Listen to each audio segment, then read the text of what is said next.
Hey everyone, we are talking about intellectual property right now. And you remember that I said in our introductory intellectual property video that businesses are about ideas and intellectual property is all about protecting those ideas. So things you've invented, brands, songs, this is the stuff of intellectual property. So the one I like to start with is patents, because patents are something that we hear a lot about in the sense that they're very interesting. Things are patented. It's a big deal to have a patent. We do a lot of patents at Bedford, and I spend a lot of time thinking about how to protect things with patent and how to defend our patents and how to strengthen our patents and essentially build a wall of patents around a lot of our products so people can't make them. And so we're going to really do an overview of this. When you all go to law school, you can take an entire class in patent law. It is some of it is very interesting, some of it is not very interesting. But in general, this is a really the concept of a patent is really intriguing and an excellent tool for business. So what I want you to know, the definition of a patent essentially is that it is a monopoly where you can encourage a monopoly to encourage the creation and disclosure of inventions. So you have probably heard that the U.S. government is against monopolies, right? We want to break up monopolies. Monopolies are bad. Well, yes, when they start to harm consumers, but patents are a monopoly, and the reason we give them is that we want to encourage invention. And more importantly, we want to encourage you to disclose that invention. So if we did not have a patent system, small inventors who have ideas would not be encouraged to bring them forth, because as soon as you do, you're going to have a big company that steals your idea and swallows it up. So out there you have a lot of small inventors that create ideas and they try to sell them. Well, this is the idea of Shark Tank, right? You got these small ideas and you want to eventually sell it to a big company or find some way to have your idea licensed, something along those lines. So it encourages the creation, but more importantly, it encourages the disclosure. So to get a patent, you need to tell the world how you made that thing. That is the trade-off. So you get this monopoly for a certain amount of time, but you've disclosed enough information about it that when that monopoly expires, anybody in the world can make it, and they can look at your application and figure out how to make it. So if you are a medical company, you get the patented formula for Tylenol. You've got a monopoly on Tylenol for a certain period of time, and then you give up the chemical formula on how to make it. So, but you get that 20 years to build your brand name Tylenol, to get people using it to build your market. So the thing that this encourages is it encourages ideas and inventions to be built upon, to be improved, expanded, because you are disclosing. Now, what a lot of companies do is they debate whether to patent or not because of this disclosure. There are things at Bedford that we have chosen not to patent because we do not want the world to know how we do them. It may be an interesting process or machinery that we have in-house, because we're running the risk that people aren't going to figure it out, or we don't want to. We think that, or they won't. We think they won't try to do it or figure it out for the next 20 years. We don't want to give them the tools to do it 20 years from now. So let's talk about a few of the details on a patent.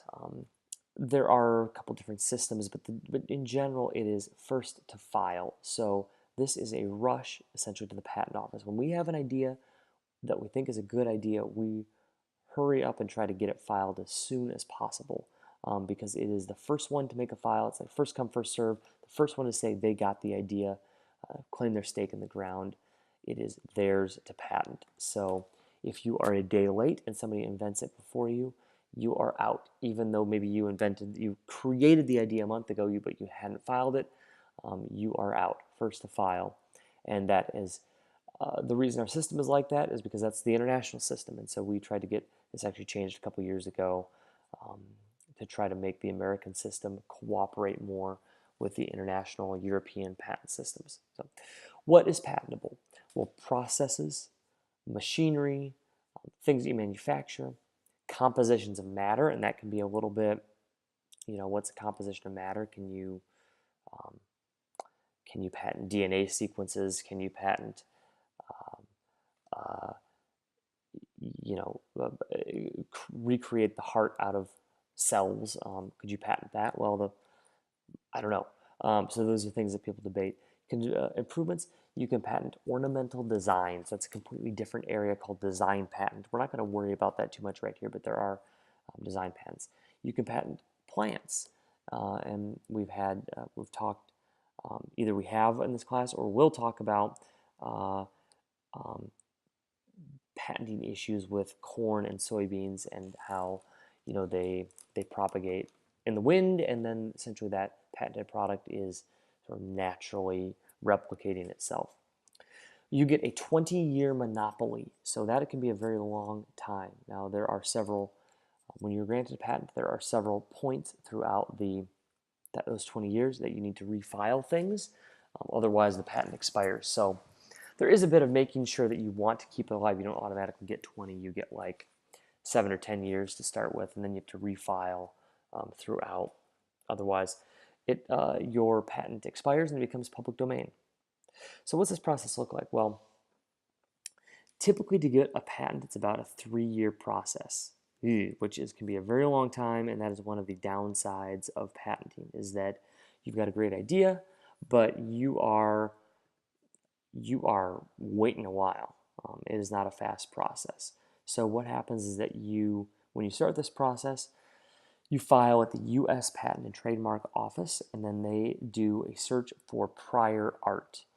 Prior art is a term that we use to describe things that are already out there, invented. So they'll look at other inventions, they'll look at other patents. If it's already been patented or there's something similar, they will usually, the patent examiner, the Patent and Trademark Office, will come back and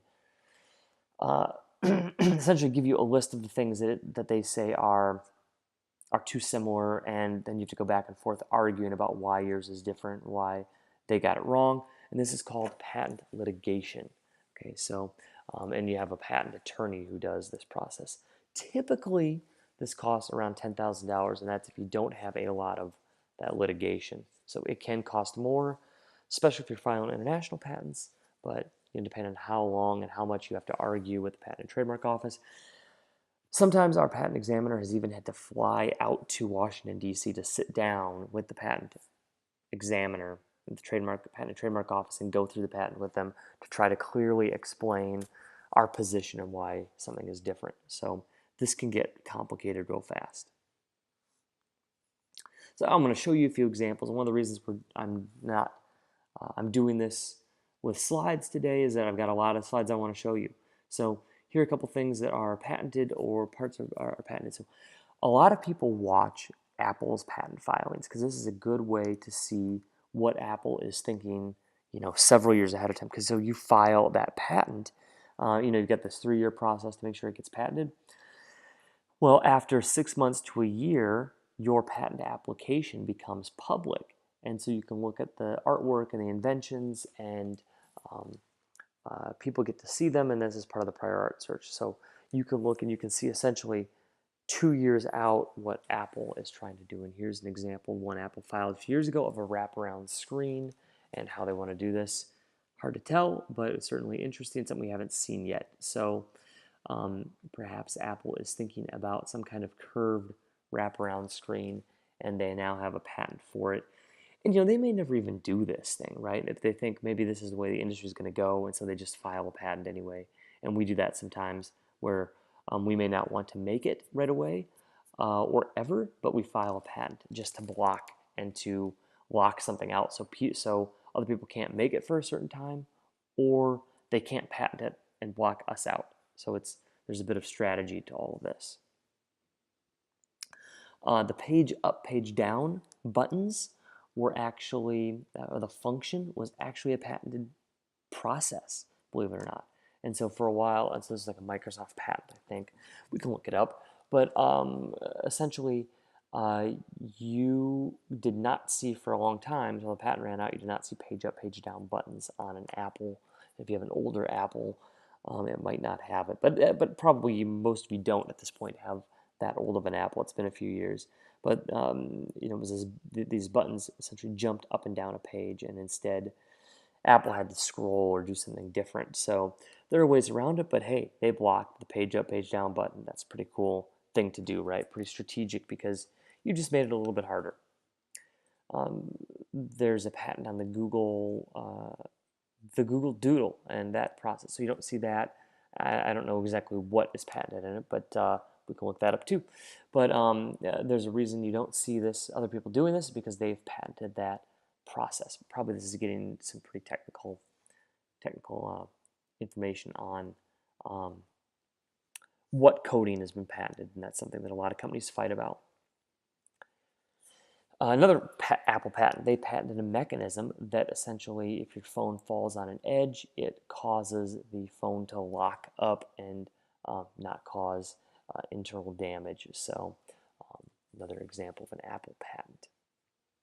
I mentioned designs can be patented, and we're not going to talk a lot about design patents, but Coca-Cola had a design patent on the shape of their bottle for quite some time. And so if you go in and you look at bottles, right, there is a distinctive Coca-Cola shape, which is also trademark related. We'll talk about trademark when we get to it, but Coca-Cola has a different bottle shape than Pepsi and Mountain Dew, and it's sort of an interesting thing when you look at it and you realize that part of the reason the intellectual property is informing the shape of these bottle designs, because they can't infringe on each other. But you probably never noticed that. Everyone's favorite footwear, Crocs, they are patented, and so for many years you didn't see competitive Crocs. Now there are some, and you can go to Walmart and get like a generic Croc, right? But that was a patented design. Apple had the click wheel that was patented. So again, just a few examples of different functions, processes, designs that are patented. Now, let's talk about patent requirements, okay? This is sort of the meat of this material. And you may not, you may be wondering, how is this relevant to me for business in the future? Well, I hope through this class that you don't necessarily learn how to file a patent, per se. You're not going to be able to walk out here and be able to, you won't be able to walk out and file a patent, and you won't want to. But I'm hoping you have some tools that when you think about, you're maybe sitting and working for a company someday, and you're thinking about products that you want to release, and you remember that, hey, this might be something that's patentable. Let's take a pause and let's go talk to a patent attorney and see if it is, because I think it hits a few of these patent requirements. So what things do we require in order for something to consider being patented? First, it's got to be novel. It's got to be new and truly different. So remember I talked about the prior art search? You can't have already seen it out there. If there's something that is, if that exact thing is already out there, nope, can't do it, won't be patented. No way, no how, not going to get it. So there's no prior art. Now, if something is similar, right, the question is whether it's your invention is then obvious. So the second requirement for a patent is that it be non-obvious. So it's not only got to be new, but you can't look at that and be like, yeah, that's new, but of course. I mean, of course you're going to think of that, right? So we're going to talk about what these things mean in a little bit more depth in a minute. And then finally, it's got to have some utility. It must be useful. So you can't patent non-useful things. We'll talk about what that means again in a couple slides here. So let's dive in a little bit to novel. Again, it's got to be completely new, and there can be no prior art. So again, think if you've already seen it, can't do it. I mentioned the filing date and the rush to get something filed quickly. So we created the ELASTA tag, and the way that we claimed it, we had filed a day after we filed an individual inventor filed this idea for what he called rubber bandits, and he won like a Staples invention contest and tried to file a patent for his idea and lost because our ELASTAG patent was filed one day before his. Now, I don't know if it would have made a difference on our patents, if we would have gotten it or not, but it certainly made a difference on his, and it stopped him from being able um, to patent this idea. And eventually, the idea kind of fizzled out, and so probably gave us some market share that he might have gotten. But um, uh, one day later, one day earlier, it would have been novel. But the day that he filed, it was no longer novel because there was prior art in the form of our filing. When we talk about something being obvious, it's got to be obvious to a person with ordinary skill in the art. Okay, ordinary skill in the art. So, what a coder looks at and says is obvious may not be obvious to me because I can't code, right? So, uh, you have to have a patent examiner who knows about coding be the one to make that decision. So I don't have great examples of what's obvious because you really this is the part that's foggiest in the patent question. It's clear if there's prior art. It's pretty clear if there's utility, but what's obvious is a really hard determination and what all the battles are fighting about. So, you know, um, can you look at this chair and this table and say, hey, let's make a table that's kind of three-legged? That seems obvious because these are two related things, and you'd be like, hey, that's an obvious design. Again, I don't have it's hard for me to come up with great examples because this is a really hard thing to describe and debate. And so, again, this is obvious. If this question comes up, you're really using your best judgment, but this is where patents are won and lost. Finally, utility. So Apple was the first one to come out with a color computer, and they actually, way back in the Macintosh days, they came out with a blue one. Now, before that, all computers had been white or beige, and so it was novel, and perhaps not, I don't know if it was obvious or not, we'll have to debate that, because saying that making a computer blue is not useful. So, yes, it's aesthetically different. I don't know if it's better, but it's not useful. It doesn't have a function. It doesn't have a purpose other than aesthetics. So that's a requirement. That's where we don't have to go into the obvious question because it just fails utility. So we've got three requirements. It's got to be novel, non-obvious to a person skilled in the art, and it must be useful utility. So we're going to look at a couple examples of that a patent examiner might look at. And I want to show you some patents, and you can judge, you can play the patent examiner and decide whether you think they are novel, non-obvious, and useful. So first one is a automatic high five machine. Yep. So something that sits on your wall, can be attached to anything, and you come up to it and it gives you a high five. I mean, wouldn't this be awesome? You do something great, you come back in your dorm room for the day, you just get a high five. So is it novel? I have never seen it before. I've never thought of something like that before. So to me, it's novel. We'd have to search the prior art, but I think it's novel. It doesn't seem like anything that's obvious to me. I've never seen anything similar to this. So to me, it fits those functions. Now, I know you're thinking, this isn't useful, but it does have a function, right? I mean, the blue computer is not a function. This is functional. So there's some utility. And I think by that standard, our new, is it novel, non-obvious, does it have utility? Probably. Again, why you would want to make this is not a question the patent examiner debates. It just fits all three of those. Okay, maybe your dad, you have a dad who holds the phone on his belt, utility belt kind of look. Well, here is everything for your dad, and particularly a utility scarf. So the phone is connected right up by the ear. There's a water bottle up there, some other kind of pouch. I mean, this is your dad's dream come true, right? Is it novel?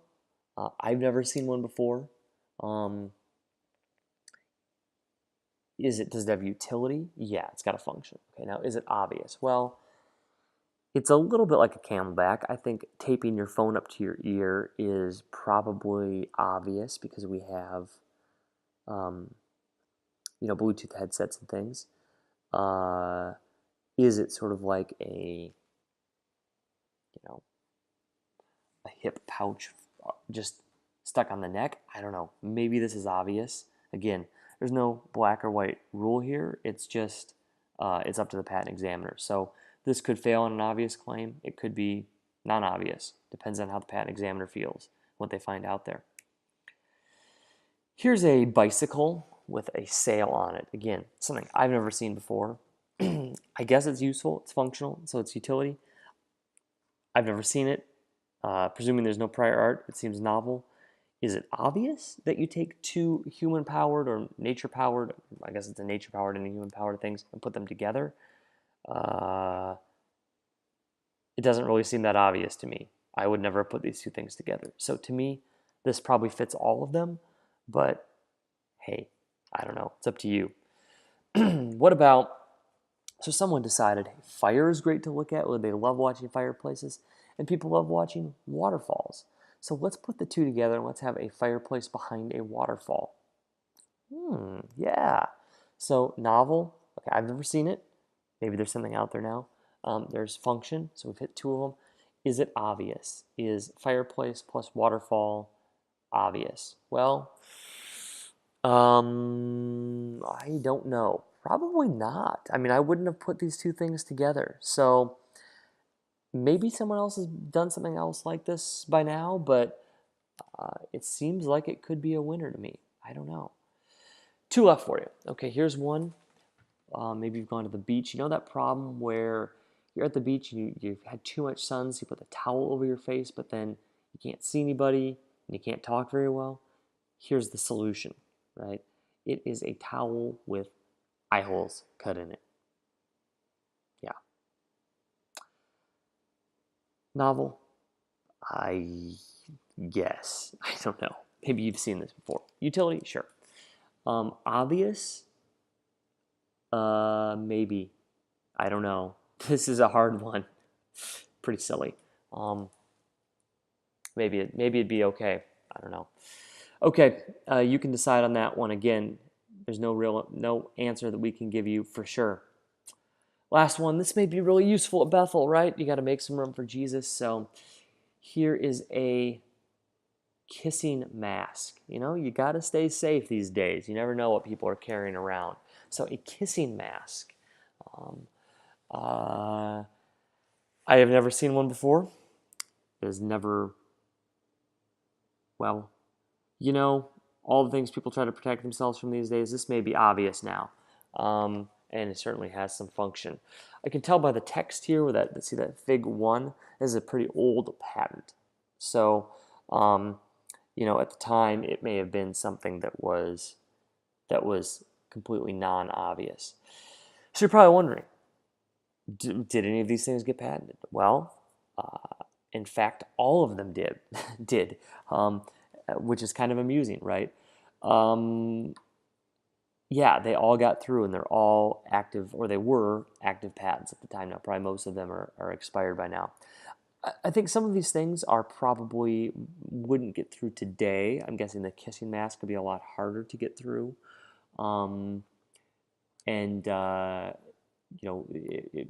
This may seem more obvious. There may be other things out there now that make it non-novel, but at the time they all got through. The Patent and Trademark Office has also gotten notably more difficult to get patents through, and part of that is they've been trying to slow and just be more,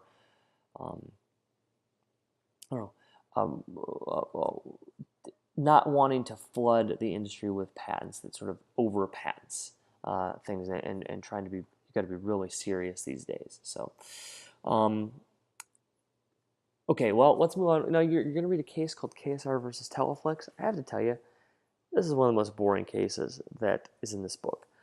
There's not, and if you read it and you're like, I don't get this, I don't understand what's happening, that's fine. Part of what I want you to see in this is that patents really revolve around minutia, and that skilled in the art factor of you have to know what you're talking about is so important. So, this is all about a brake function, and the brake moves out and in, and whether there's obviousness here, and whether the way they redesigned this brake system is an obvious redesign.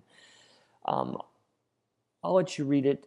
Again, the big takeaway I want you to get from this is a little bit of understanding how dense these matters can be and the technical detail that we're fighting over. And it's not so much about what the result of the case is, other than that obviousness is a difficult thing to determine, and that's what I want you to know. And you can debate it, and if this is a question that comes up on, if we do a patent issue on the final exam, that you can go either way on this. There's going to be a good argument either direction. Final slide for you is I want you to know a couple things about patent ownership. First, patents are assigned. And they can be assigned to different people. So you will invent them, and you may be an employee somewhere, and it gets assigned to your employer. You can also have it assigned to, you can sell a patent and you can reassign it. So even though you invent something, doesn't mean you are the owner. When I have invented, I have several patents, but I don't own them. It's assigned to Bedford. I have also purchased patents on behalf of Bedford, and they have been reassigned to us. So ownership is assignment. You might be wondering, if you work somewhere and you invent something, is it yours or is it your employer's? Well, if you work somewhere and you're inventing something in the course of your business and is related to the business, it is your employer's work product. And this is something that you might want to take a look at in your employment contracts, especially if you are an inventive type of person and you have an eye to start your own business someday. That are your inventions automatically assigned to your employer, or can you get them? And if you have let's say a laboratory or a shop or something where you can go and work on things that you might want to invent, are there shop rights? Do you get to, if you build it in their shop off hours, is that yours or is it your employer's? In most cases, it is your employer's invention if you invent it during the course of your employment. Even if it wasn't your assignment, you just created something that you had this great idea over lunch, and so you spent all morning working on it and inventing it. It's your employer's. Licensing, you can license patents, so you can own it, and then you can actually sell the rights to that product, have another company that buys the rights to it and makes it, even though you still own it, and then they pay you a royalty. And that is a license, and that's a very popular thing to do. Final thing I want you to know is that you must give notice of a patent. So on everything that Bedford makes that's patented, we print our patent number or a web link, which is called a virtual patent marking, to a website that tells our patent numbers. And if you invent something and you patent it, the world needs to know that thing is patented, or how else do you know how to find it and see if it's patented? So otherwise you'd be infringing, right? So to maintain your rights, your legal rights, you need to be able to tell the world, if they saw this, you can't go and copy it because it's patented, and that's called giving notice. Okay, that's what we wanted to cover. We're going to move on to another topic in intellectual property in the next video, but I hope you've enjoyed this discussion on patents.